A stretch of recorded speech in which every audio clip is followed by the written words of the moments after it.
Let me begin by telling you something bold and undeniable. You were not designed for average.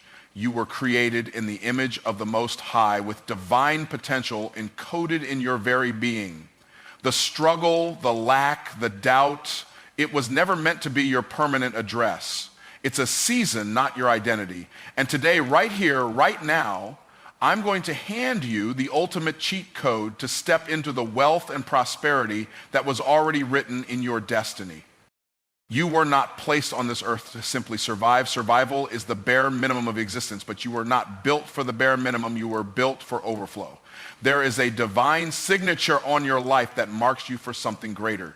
You carry within you the blueprint of excellence, and everything you need to become all you were created to be has already been deposited inside you. The problem is, too many people are waiting for external validation to unlock an internal truth. You don't need the world to agree with you before you rise. Your greatness doesn't require permission. It only requires recognition. When you begin to understand that you were designed with intention, you'll stop living like a mistake. Nothing about your design is random. Your voice, your experiences, your struggles, your talents, even your flaws, they are all tools that when surrendered and refined, turn into your unique advantage. Too many people compare themselves to others, failing to realize that comparison is the thief of identity. When you imitate someone else, you delay the expression of your own greatness. You were designed to be, not copy. You are the only version of you that will ever exist. That alone makes you irreplaceable and invaluable. Greatness doesn't start with having more. It starts with believing differently. The average mind looks for comfort. The great mind looks for calling.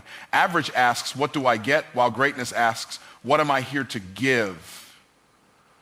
That one shift in perspective will change your entire trajectory. The person who understands their life has purpose begins to walk differently. They speak with authority. They move with conviction. They don't wait to be chosen. They choose themselves.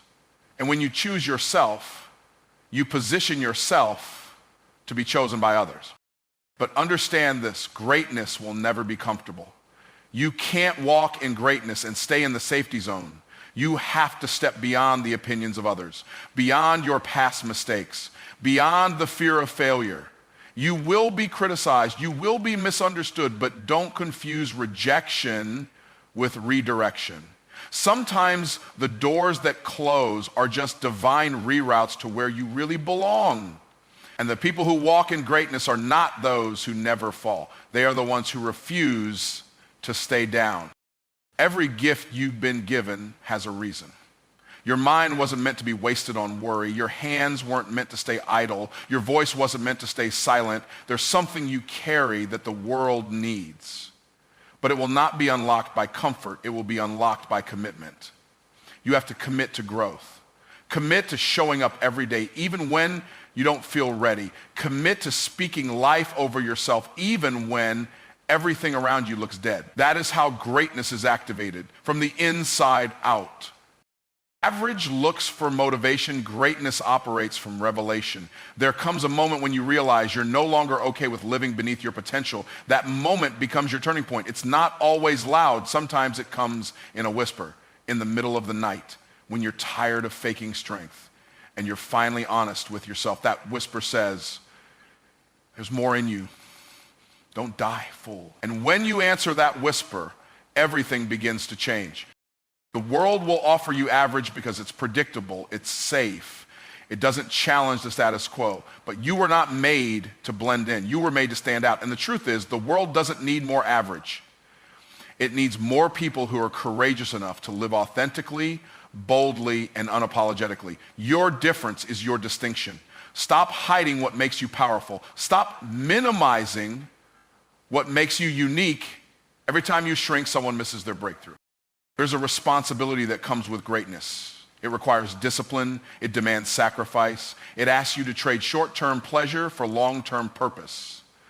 That's why most people never reach it. They want the reward, but not the refining. They want the platform, but not the process. But the truth is, your process is the platform. The late nights, the hard lessons, the quiet seasons, those are the ingredients of greatness. You won't avoid them, but you will be strengthened by them. The environment around you may not reflect the greatness inside you, but that doesn't change the reality of what's in you. You may be surrounded by mediocrity. You may have been raised around fear. But the moment you realize that where you started doesn't define where you're going, you unlock the first key to your future. You can come from lack and still live in abundance. You can come from dysfunction and still create legacy. What matters most is what you decide to believe about yourself now. The real battle is not in your circumstances, it's in your mind. The enemy of your destiny is not failure.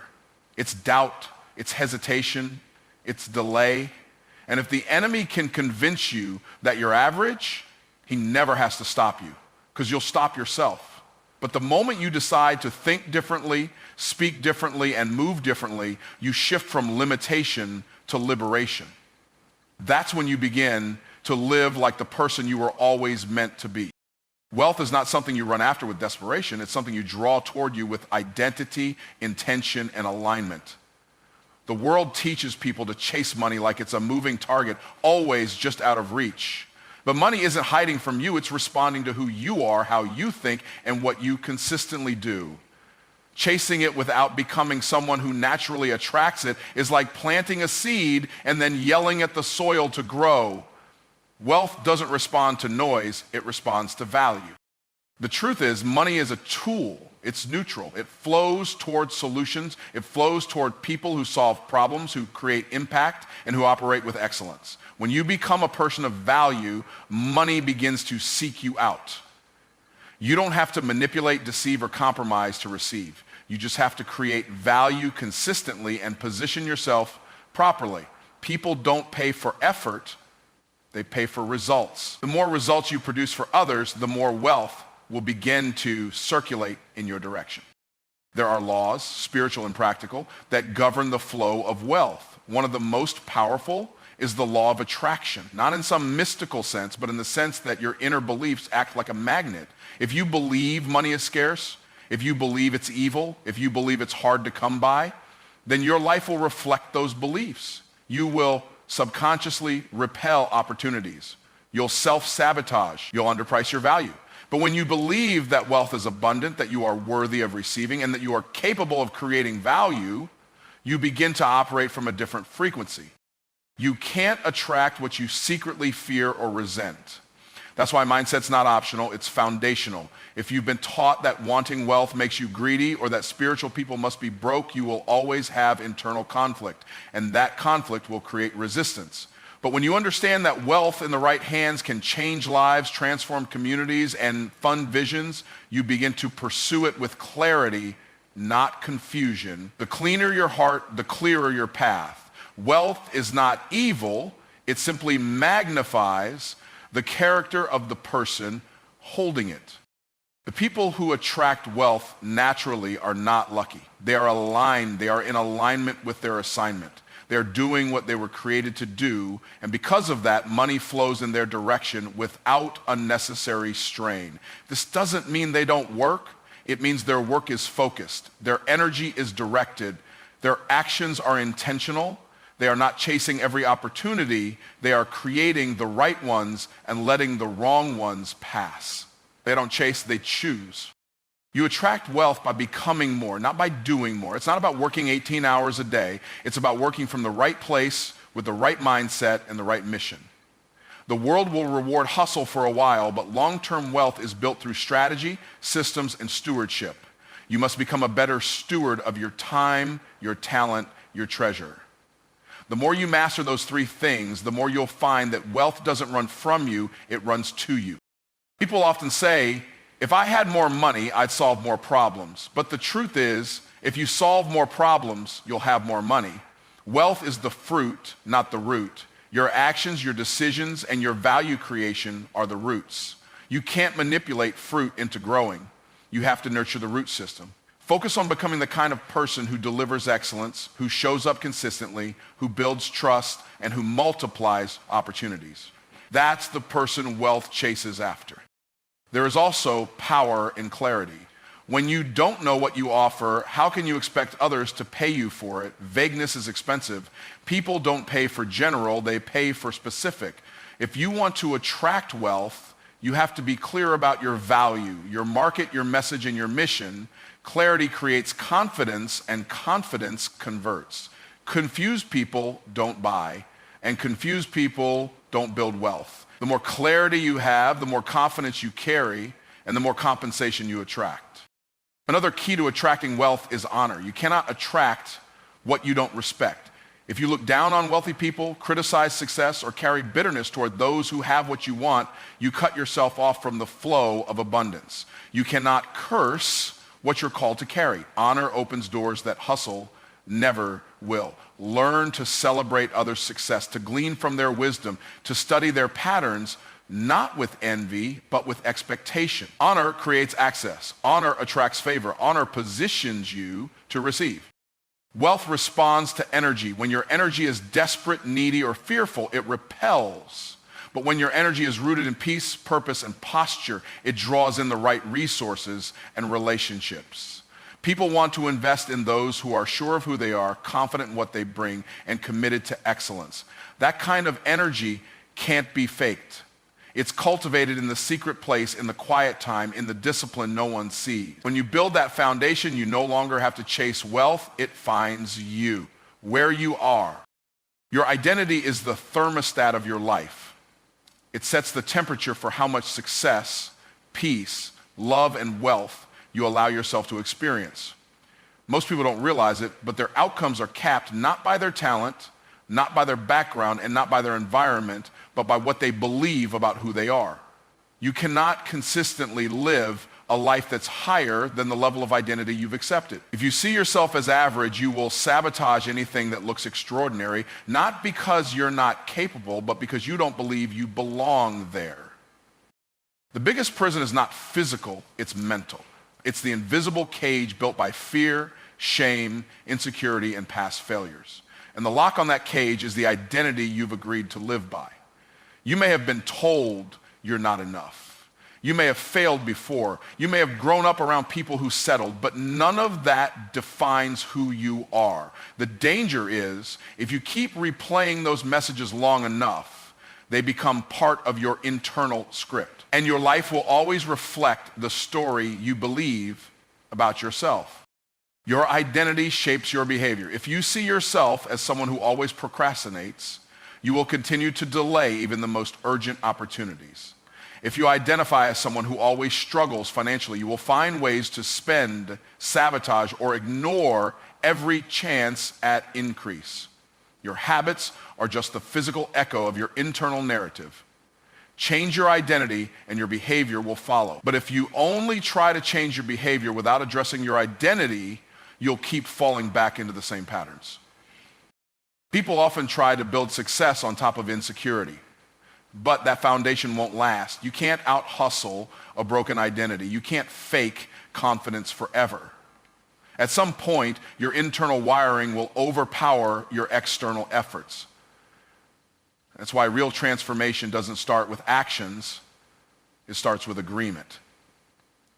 Who are you in agreement with?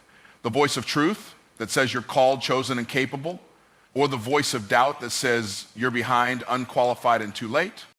Every decision you make is filtered through the lens of your identity. If you see yourself as a leader, you will lead. If you see yourself as a burden, you will shrink. If you believe you're a creator, you'll create. If you believe you're a victim, you'll wait for rescue. Identity is not about what you do, it's about how you see yourself in relation to your assignment. The moment you elevate your identity, your standards rise with it. What you tolerate changes. What you expect multiplies. What you accept shifts. Sometimes people ask why they can't seem to break a cycle. Whether it's financial lack, toxic relationships, or inconsistency, and often it's because they're trying to change the fruit without changing the root. The root is identity. As long as you identify with the struggle, you'll keep repeating it. You can leave a job, change cities, get a new relationship, but if your identity is still tethered to the old version of you, you'll recreate the same environment in a different place. You were never meant to live trapped inside an outdated identity. You're allowed to outgrow the person you used to be. You're allowed to update your self-perception. Identity isn't set in stone, it's shaped by choice. Every time you speak life over yourself, every time you show up with integrity, every time you make a decision aligned with who you want to become, you're rewriting your identity. And the more consistently you do that, the more your reality begins to match your new self-desire. The world reflects back what you project from within. If you project confidence, value, purpose, and clarity, you attract relationships, opportunities, and resources that match that frequency. But if you project confusion, self-doubt, or scarcity, you'll repel the very things you're praying for. That's not punishment, it's principle.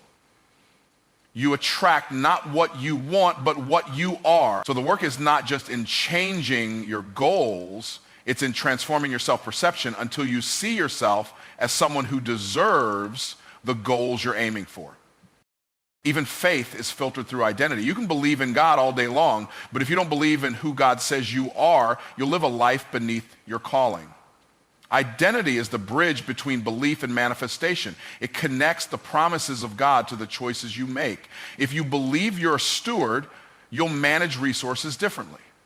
If you believe you're royalty, you'll carry yourself with a different kind of authority. It's not arrogance, it's alignment. And alignment is what gives you access. Most people are waiting for success to validate their identity, but the truth is, identity precedes success. You have to believe it before you see it. You have to walk like it before anyone claps for you. You have to decide it's who you are before the fruit shows up, because identity isn't earned, it's revealed. And once you truly accept a higher identity, everything around you starts to rise to meet it. The size of the reward is always connected to the size of the problem you're willing and equipped to solve. The marketplace doesn't pay based on how hard you work. It pays based on how effectively you solve pain. If you want to increase your income, don't just ask for more, position yourself to solve more. Every level of breakthrough you desire is tied to a higher level of responsibility. You're not underpaid because people don't see your worth. You're underpaid because the problems you're solving are too small. Look around at the wealthiest people in the world and you'll see one consistent pattern. They've become masters at solving high-impact problems. They're not just busy, they're strategic. They're not chasing checks, they create checks. They understand that problems are opportunities in disguise. And the bigger the problem, the bigger the opportunity. Most people run from problems, but the ones who win are the ones who learn to lean into them with purpose and precision. You can measure your current level of reward by the level of discomfort you're willing to step into. Small problems are usually easier, safer, and more predictable to handle, but they come with small returns.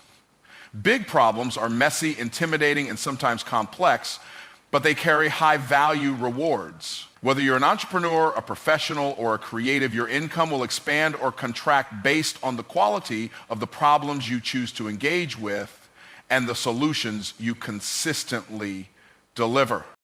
There's a difference between being busy and being valuable.